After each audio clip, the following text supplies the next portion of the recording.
শ্রাবণ মাসের শেষ সোমবার যাব পায়ে হেঁটে জল ঢালতে। সেই কারণে বরের হাতে মাখা ভাত খেয়ে বরের কাছ থেকে 200 টাকা নিয়ে দুই বোনে এখন বেরিয়ে পড়লাম।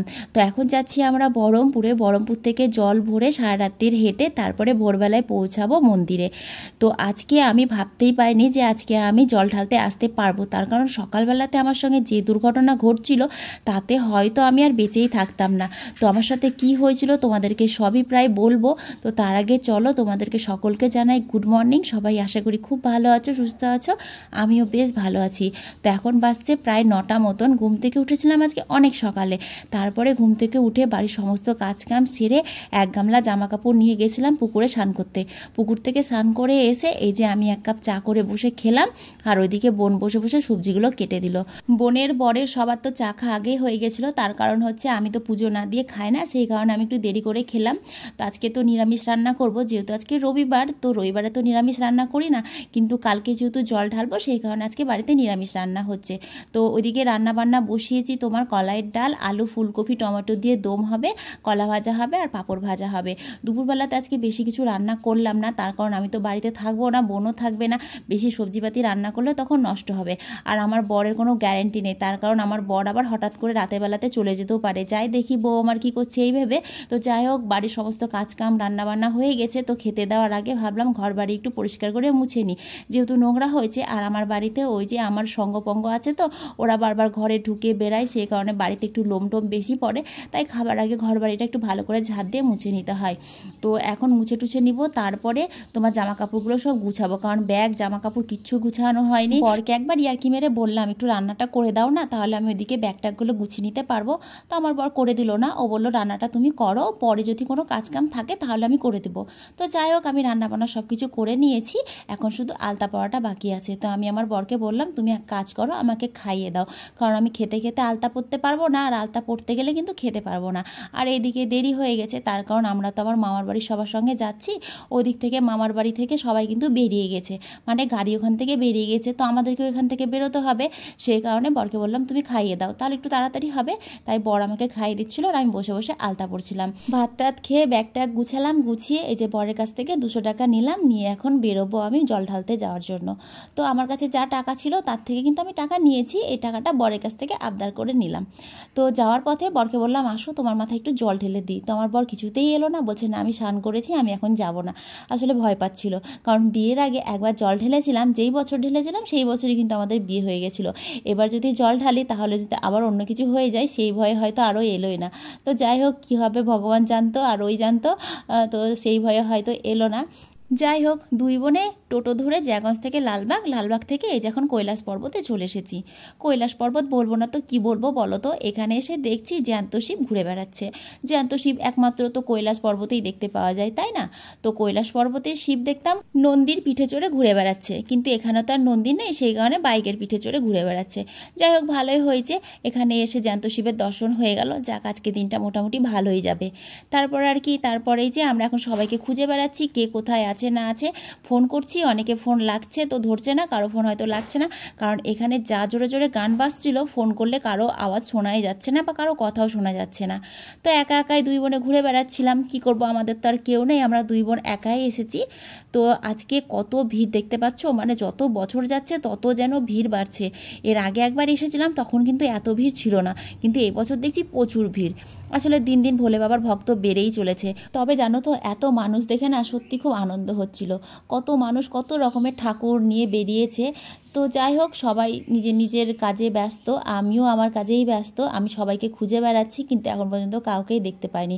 অবশেষে একজনকে দেখতে পেলাম, তারপর তার সঙ্গে আমরা এখন যাচ্ছি একটা জায়গায়। তো যেখানে আমরা যাচ্ছি মানে সেখানে গিয়ে দেখি কঠিন অবস্থা, সবাই ভোলে বাবার প্রসাদ নিয়ে বসে আছে। ভোলে বাবার প্রসাদ মানে তো বুঝতেই পারছো তারা কী নিয়ে বসে আছে। আসলে আমরা ভুল জায়গায় চলে গিয়েছিলাম, এটা না ছেলেদের জায়গা। অবশ্য যার সাথে গিয়েছিলাম তার কোনো দোষ নেই, সে মানে ওখানে আমাদের আমাদেরকে এই কারণে নিয়ে গেল, বললো এখানেই সবাই আছে আয়। তো এটা ছেলেদের জায়গা ছিল, আমরা ছেলেদের জায়গায় গিয়ে ঢুকে পড়েছিলাম, আর পাশের ঘাটে সব মেয়েরা ছিল। তো বললো তোরা পাশের ঘাটে সব মেয়েরা স্নান করছে, ওখানে চলে যা। তো ওখানে যাওয়ার আগে ভাবলাম ঠাকুরের জন্য একটু ঘট কিনে নিই, কারণ আমাদেরকে তো গঙ্গা থেকে স্নান করে উঠে আবার জল নিয়ে আসতে হবে, আর আমরা তো বাড়ি থেকে ঘট টট কিছুই নিয়ে যাইনি। তো আগের বার ওই ছোটো ছোটো চ্যাপটা চ্যাপটা ঢপগুলো কিনেছিলাম, ওই ঢপগুলো এবার আর নিয়ে নিই, কারণ ঢপগুলো না ভালো লাগছিলো না দেখতে, যতটা ভালো লাগছিলো ওই গোল গোল ঢপগুলো দেখতে। তো গোল গোল ঢপগুলো নিলাম, 2 বোনের জন্য 2টো, বেশি না 20 টাকা করে দাম নিল। আর ওই ঘটগুলো ঝুলিয়ে নেওয়ার জন্য এই যে এই দড়িগুলো কিনছিলাম, এগুলোকে কি বলে গো, দাঁড়াও, ছোটোবেলাতে না দিদা মা সবাইকে দেখতাম এর মধ্যে দুধ রাখতো, কি বলছে যাই হোক ভুলে গেছি, মনে নেই। তো এটা নিতে গেলাম, তো দেখছি ঘট দিসতে না ওটা ছোট হয়ে গেল, সেই কারণে ওটা আর নিলাম না, শুধু ঘট নিলাম। ঘট নিয়ে এখন যাচ্ছি স্নান করতে। তো স্নান করতে যাওয়ার আগে এক জায়গায় প্রসাদ দিচ্ছিলো, তো বোনকে আবার প্রসাদ দিল, তো বোন আবার প্রসাদটা নিয়ে খেলো। তো এদিকে আর এক ভোলে বাবাকে দেখো সানগ্লাস পরে কত সুন্দর নাচানাচি করছে। ভোলে বাবাও এই কলিযুগে এসে বেশ স্মার্ট হয়ে গেছে, সানগ্লাস পরে বাইকের উপরে ঘুরে বেড়াচ্ছে। যাই হোক সবাইকে দেখে বেশ আনন্দ পাচ্ছিলাম। তারপর চলে গেলাম আমরা ঘাটে স্নান করতে। তো এটা হচ্ছে বাহক রাখার জায়গা করেছে, আমরা তো বাহক নিয়ে যাইনি, যারা বাহক নিয়ে গেছিলো তারা এখানে বাহকটাকে রেখে নিচে নেমেছিল স্নান করতে। তো আজকে রাধার ঘাটে দেখো কত ভিড়, এত ভিড়ের মধ্যে জলে নামতেই ভয় লাগছিল। তো যাই হোক ওইদিকে বোট নিয়ে সবাই পাহারা দিচ্ছিল, কারণ বলা যায় না কখন কোন মানুষের দুর্ঘটনা ঘটে যেতে পারে। তো এর আগের বারও দেখলাম বোট নিয়ে সবাই মানে পাহারা দিচ্ছিল, এবারও দিচ্ছিল। যাই হোক মানুষের সুবিধার্থেই করেছে সরকার থেকে। তো এই যে আমি এখন জলে নামছি স্নান করতে। তো গঙ্গাতে স্নান করতে জানো তো এমনিতে আমার কোনো ভয় বা অসুবিধা হয় না, আমাকে যদি মাঝগঙ্গা থেকেও ডুব মেরে আসতে বলে তাও আমি সাথে থেকে মাঝগঙ্গা থেকে ডুব মেরে আসবো। কিন্তু আমি এরকমটা কেন করছিলাম জানো তো, জায়গাটায় ছিল প্রচুর কাদা, এত কাদা যে পা বাড়ানো যাচ্ছিল না। কাদা যেমন তেমন কাদার মধ্যে গাছপালা খুঁজ কাটা অনেক কিছু ছিল, আমার পায়ে 2-1 বার কাটার খুঁচাও লেগেছিল। তো ওখানে গিয়ে দাঁড়িয়েছি, ওখানে কি ছিল জানো তো, ওখানটায় ছিল মানে বস্তা দিয়ে বাঁধানো ছিল জায়গাটা। তো জায়গাটায় খুব সুন্দর লাগছিল দাঁড়াতে, কারণ এত কাদার মধ্যে দিয়ে গিয়ে যখন ভালো একটা জায়গা পেলাম তো সেখানে দাঁড়াতে তো ভালোই লাগবে। তারপর ওখানে কিছুক্ষণ দাঁড়ানোর পরে নিচে নেমে স্নান করে এই যে জল ভরে নিয়ে আসলাম। আর আমি নিচে নেমে স্নান করেছি বলে একটু টলটলে জল পেয়েছি, যদি এদিকে স্নান করতাম তাহলে আমাকে ওই দই জলের মধ্যে স্নান করতে হতো। তারপর আমি স্নান করলাম, বোন স্নান করলো, স্নান টান করে এখন আমরা যাচ্ছি জল ঢালতে। তো এই যে আমরা এখন বেরিয়েছি, কখন পৌঁছাবো তার ঠিক নেই। তো এখানে পায়েস খেতে দিচ্ছিল, তো আমার বোন বললো পায়েসের না দারুণ সেন্ট বেরাচ্ছে, দুজন মিলে পায়েস খাই। তো ও 1 বাটি পায়েস খেলো আর আমি 1 বাটি পায়েস খেলাম। আর পেছনে যে ছেলেগুলো ছিল, তো ছেলেগুলো জানো তো খুব বদমাইশি করছিল, আমাকে তো দিল এক ধাক্কা, অবশ্য আমি তো দেখতে পাইনি কারণ আমার পেছনে ছিল। আর এরকম পরিস্থিতিতে কিছু বলাও যায় না, তার কারণ এত ভিড়ের মধ্যে একটু তো ঠেলাঠেলি হবেই। যদি কিছু বলতে যেতাম তাহলে হয়তো ঘুরিয়ে আমাকেই বলতো, তাহলে তোমাকে আসতে হতো না, কারণ তুমি তো জানোই ভিড়ের মধ্যে একটু ঠেলাঠেলি হবেই। তো সেই কারণে আরও কিছু বললাম না, তখন আমাকেই আবার 10টা কথা শুনিয়ে দিবে লোকের মাঝখানে। তো চলো আমার সঙ্গে কি ঘটনা ঘটছিল তোমাদের সঙ্গে সেটাই শেয়ার করি। সকালবেলায় জামা কাপড়গুলো বাড়িতেই কাচছিলাম, হঠাৎ কি মনে হলো যাই পুকুর থেকে কেচে নিয়ে আসি, কারণ আমাদের বাড়ির জলটা তো ভালো না, সেই কারণে পুকুরেই যাই বেশিরভাগ কাচতে। তো বাড়িতেই কাচছিলাম জানো তো, কাচতে কাচতে তখন চলে গেলাম পুকুরে। তো এখন পুকুরে যেতে গেলে আমাকে তো ওই জঙ্গল দিয়ে যেতে হয়, কারণ রাস্তা দিয়ে যেতে গেলে একটু দেরি হয়, সেই কারণে ওই জঙ্গলের ভেতর দিয়ে যাই, জঙ্গল বলতে বাগানের মধ্যে দিয়ে। তো বাগানে যে রাস্তাটা ছিল সেটা এখন বর্ষার কারণে ঝোপঝাড় হয়ে গিয়েছে, ঝোপঝাড়গুলো যেহেতু বড় হয়ে গেছে সেই কারণে রাস্তাগুলো ঢেকে গেছে, কিছুই দেখা যায় না। তো যখন যাচ্ছিলাম তখন না মানে ভয়ে ভয়ে যাচ্ছিলাম, এই সাপ সাপ সাপ সাপ এরকম একটা মাথার মধ্যে ছিলই, সেই কারণে না আমার মানে চোখটা আমার পায়ের দিকেই ছিল। তো সত্যি বলছি সাপ সাপ করতে করতেই দেখি একটা বড় খরিশ সাপ রাস্তার ওপরে শুয়ে আছে, মাথা একদিকে ন্যাচ একদিকে আর পেটটা পড়ে আছে পুরো রাস্তাতে। আর আমি জঙ্গলটা তাড়াতাড়ি পার হব বলে কিন্তু তাড়াতাড়ি হাঁটছিলাম, হঠাৎ দেখি সাপ, তারপরে তো থেমে গেলাম, থেমে গিয়ে আমার যে অবস্থা, মানে আমি পাটাকে এদিকে নিয়ে এসে সেই কি চিৎকার, আর আমার চিৎকার দেখে রাস্তার লোকজন সবাই দাঁড়িয়ে গেছে, সবাই জিজ্ঞেস করছে কি হয়েছে কি হয়েছে। তো আমি বললাম এই দেখো কত বড় সাপ। তো যাই হোক আমার চিৎকারের চোটে সাপটা লাস্টে পালিয়েই গেল। তারপর কি বলবো তোমাদেরকে, মানে আমি কাঁদবো না হাসবো আমি কিছুই বুঝতে পারছি না, মানে কাঁদুন পাচ্ছে এদিকে হাসি পাচ্ছে, এদিকে মানে বুকের ভিতরে ধরপড় ধরপড় করছে। আর যে পাটা মানে তুলেছিলাম ওর গায়ের ওপরে, সেই পাটা মনে হচ্ছে যেন আমার অবশ হয়ে গিয়েছে, কেমনই করছে পাটা। তারপর বোন এলো আমার চিৎকার শুনে, বোনকে বললাম এদের এরকম এরকম ব্যাপার। তারপর আর ওই রাস্তা দিয়ে না গিয়ে আমরা যেটা মেন রাস্তা সেই রাস্তা দিয়ে গেলাম পুকুরে স্নান করতে। স্নান টান করে বাড়িতে এলাম, বাড়িতে এসে বরকে বললাম, সবাইকে বললাম। তো আমার কথা শুনে আমার বর একটা কথাই বলল, যার যেখানে যেভাবে মৃত্যু আছে তার মৃত্যু সেখানে সেভাবেই হবে। তুমি যদি ওর গায়ে পাও তুলে দিতা তা হয়তো তোমাকে কামড়াতো না, আর যদি কামড়ানোর হতোই তাহলে তোমাকে কামড়িয়েই দিত। তো এখন আমরা মোটামুটি আছি চুনোখালির কাছে। তো চুনোখালির কাছে এসে দেখলাম ব্রহ্মাদেব হেঁটে হেঁটে যাচ্ছেন। তো ব্রহ্মাদেবকে দেখে বোন আবার একটু প্রণাম করে নিল। তারপর এখন আপাতত আমরা আছি বালিরঘাটের কাছে। বালিরঘাটের কাছে এসে একটু বসলাম, বসে এক কাপ চা খাচ্ছিলাম। তো এর আগের বার যখন এসেছিলাম তখন পায়ে না প্রচণ্ড ব্যথা করছিল, আর এই বছর সত্যি বলছি পায়ে একটুও ব্যথা বেদনা কিছুই বুঝতে পারছি না। আমি পুরোটাই প্রায় হেঁটে যেতেই পারবো। তো বোন চা খেলো দেখে আমিও চা খেলাম। আসলে এতটা রাস্তা হেঁটে এলাম, একটুও বসিনি, সেই কারণে ভাবলাম যে এখানে যেহেতু চেয়ারটা ফাঁকা আছে একটু বসে পড়ি। আর আমরা বহরমপুর থেকে এতটা রাস্তা যে হেঁটে হেঁটে এলাম, সত্যি বলছি বেশ আনন্দ করতে করতে এসেছি।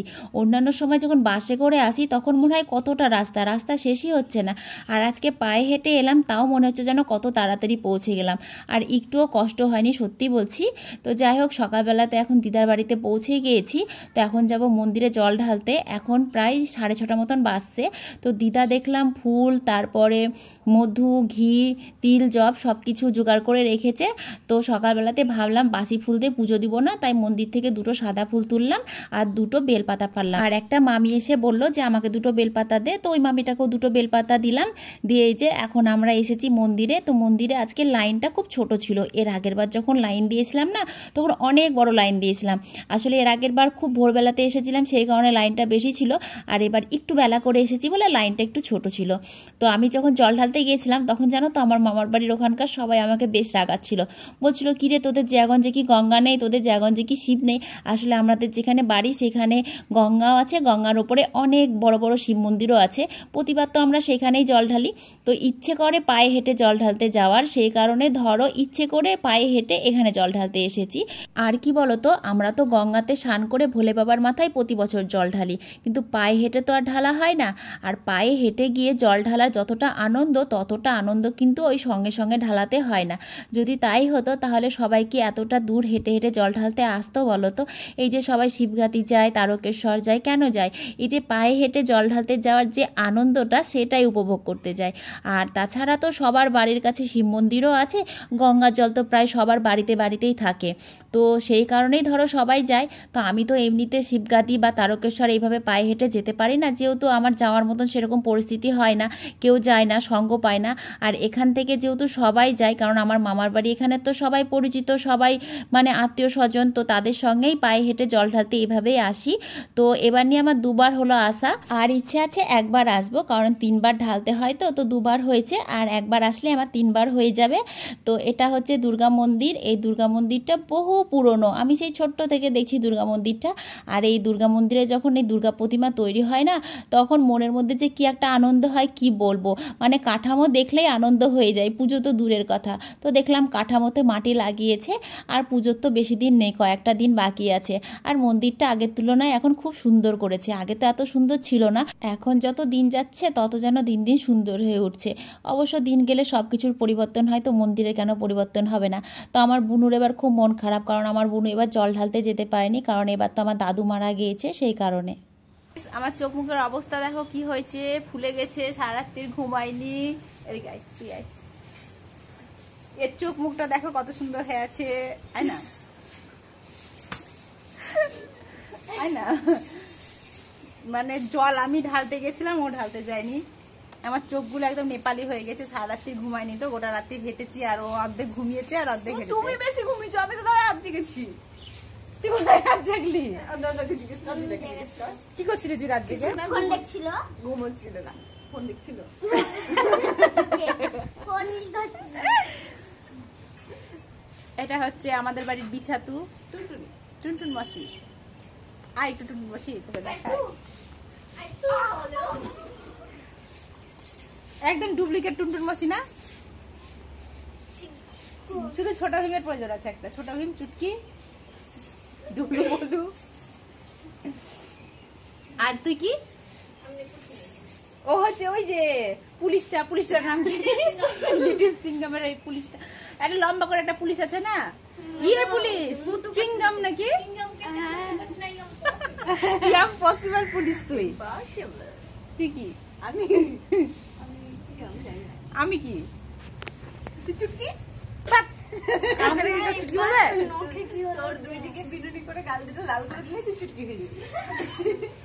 আমার লিপস্টিকটা দেখ, সেই কালকে দুপুরবেলাতে লাগিয়েছি, এখনো আছে। মানে আমার এই ফার্স্ট টাইম আমার লিপস্টিক আমার ঠোঁটে এতক্ষণ আছে। কালকে এই টাইমে লাগিয়েছি না বল সঙ্গীতা? 48 ঘন্টা, 24 ঘন্টা। এখন কটা বাজছে রে? এখন বাজছে 1টা। বৈকালের দিকে বাড়ি চলে যাব আমরা।